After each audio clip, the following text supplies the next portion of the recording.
வணக்கம். 2026 2027 தரமைந்து புலமைப்பரிசில் பரீட்சை மாணவர்களுக்கான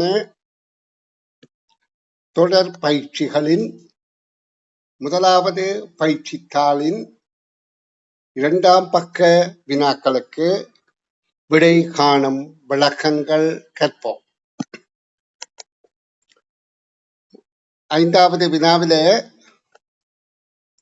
5 அடைப்புக்கொள்ள 5 தாவர விளை பொருட்கள் தரப்பட்டுள்ளது. கத்தரிக்காய், வாழைக்காய் அல்லது வாழைப்பழம், பூசணிக்காய், வெண்டிக்காய், மாங்காய் அல்லது மாம்பழம். இதுல முதலாவது வினா, காய்கறிகளை குறிக்கும் எழுத்துக்கள் எவை? இதுல காய்கறிகளாக கருதக்கூடிய 3 எழுத்துக்களை தெரிவு செய்யணும். 5ல் 2 தவிர்த்து கொள்ள வேண்டும். இவற்றில் தவிர்க்கக்கூடியதாக இருப்பது வாழைக்காய், மாங்காய் என்பதை காய்கறியிலும் எடுக்கலாம், ஆனால் பழங்களாகவும் எடுக்கலாம். அவை இருவேறு நிலைகளில் காணக்கூடிய பொருட்கள். வாழைக்காய் பதத்தில் இருந்தால் அது வாழைக்காய் காய்கறிகளாக கருதலாம், ஆனால் அது பழுத்து விட்டால் வாழைப்பழம் கனிகளாக கருதலாம். அதே மாதிரிதான் மாங்காயும் காய்கறிகளாக கருதலாம், பழுத்து விட்டால் மாங்கனியாக கருதலாம். இப்ப 5வது வினா, காய்கறிகளை குறிக்கும் எழுத்துக்கள் என்ற வினாவுக்கு நாங்கள் ஏ என்பதை எடுக்கலாம், கத்தரிக்காய். சி என்பதை எடுக்கலாம், பூசணிக்காய். டி என்பதை எடுக்கலாம், வெண்டிக்காய்.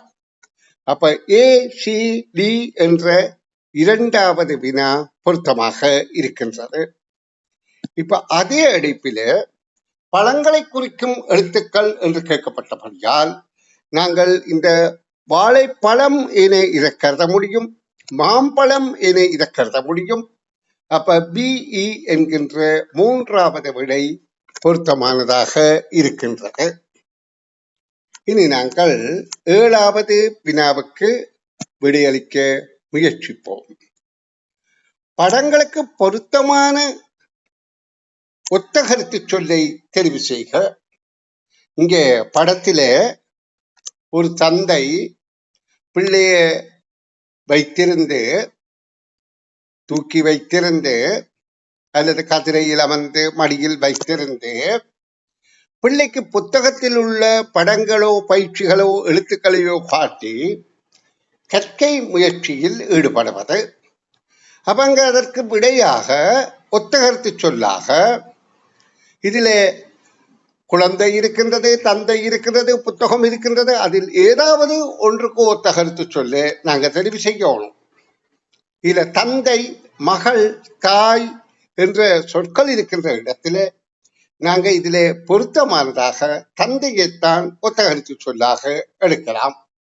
அப்ப படத்திலே இருப்பதில் அப்பா, மகன் அல்லது மகள், புத்தகம் என எடுத்துக்கொள்ளலாம். ஆனா இது மகளா மகனா என்பது நிச்சயம் அற்ற தன்மையால தந்தை என்ற சொல்லையே நாங்கள் எடுத்துக்கொள்வது பொருத்தமாக இருக்கும். அப்ப கேள்விகளின் தாற்பயத்துக்கேற்பவே நாங்கள் விடை தெரிவு செய்தல் வேண்டும். இனி 8வது வினாவை பார்ப்போம். 8வது, வாழைக்காய் அல்லது கனி படமாக தந்தாலும் விடைகள்ல சுவை, கனி, மலர் என்று இருக்கின்றது. மலர் என்பது பொருத்தமில்லை. சுவை, கனி என்பதிலே எது நிறைந்த தொடர்பு என்று பார்த்தால் எல்லாத்துக்கும் ஒரு சுவை இருக்கத்தான் செய்யும்.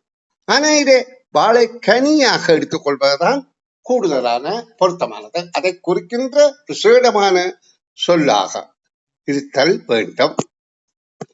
இனி நாங்கள் 9வது வினாவுக்கு விடை காணும் முயற்சியில் ஈடுபடுவோம். 9வது வினா, தாமரை மலரொன்று நீருக்கு மேலே விரிந்து தோன்றுகின்ற காட்சி. அப்ப இதுக்கு அழகு, நீர், மலர் என 3 விடைகள் தந்திருக்கு. அழகு என்பது பொதுவான சொல். எல்லா மலர்களுமே அழகானவைதான். நீர் என்பது இது விசேடமாக இந்த மலர் நீரின் மேல் தான், நீருக்குள் இருந்துதான் மேலே வந்து மலருகின்றது. நீரில் தான் மிதந்து காணப்படும்.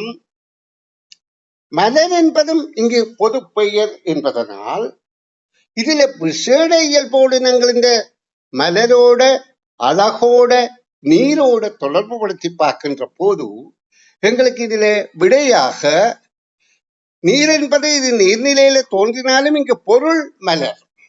ஆகவே நாங்கள் இதை மலர் என்பதையே பொருத்தமான விடையாக எடுக்க வேண்டும். இங்கு நீர்நிலையில் இது இருக்கின்றது உண்மை. ஆனா நீர் என்பது இந்த படத்துக்கு அதிக தொடர்பில்லை. மலர் என்பது அதிக தொடர்பு, அழகு என்பது பொதுவான தொடர்பு. இனி 10வது வினாவுக்கு வருவோம். எழுத்துக்களை ஒழுங்குபடுத்தி சொல் ஆக்குவோம். இங்கு 6 எழுத்துக்கள் இருக்கின்றது. இந்த 6 எழுத்துக்களையும் ஒழுங்குபடுத்திய சொல் எது என கேட்கப்படுகின்றது. ஆனா இங்கு தரப்பட்ட விடைகள்ல முதலாவது 5 எழுத்து சொல்லாக இருக்கின்றது, இறுதி 4 எழுத்து சொல்லாக இருக்கின்றது. அப்ப 6 எழுத்தும் உள்ளது அலுவலகம் தான். அலுவலகம் என்பது மிக பொருத்தமாக இருக்கின்றது. எழுத்துக்களை ஒழுங்குபடுத்தி சொல்லாக்குவோம் என்றால் எல்லா எழுத்துக்களையும் தான் ஒழுங்குபடுத்தணும். அலுவலகம் என்றால் ஒரு பணியகம், ஒரு தொழிற்சாலையோ அல்லது தொழில் நடக்கிற இடத்துல முக்கியமான பகுதி. இதே போல அடுத்ததை பார்ப்போம். இதிலேயும் 6 எழுத்து சொற்கள் இருக்கின்றது.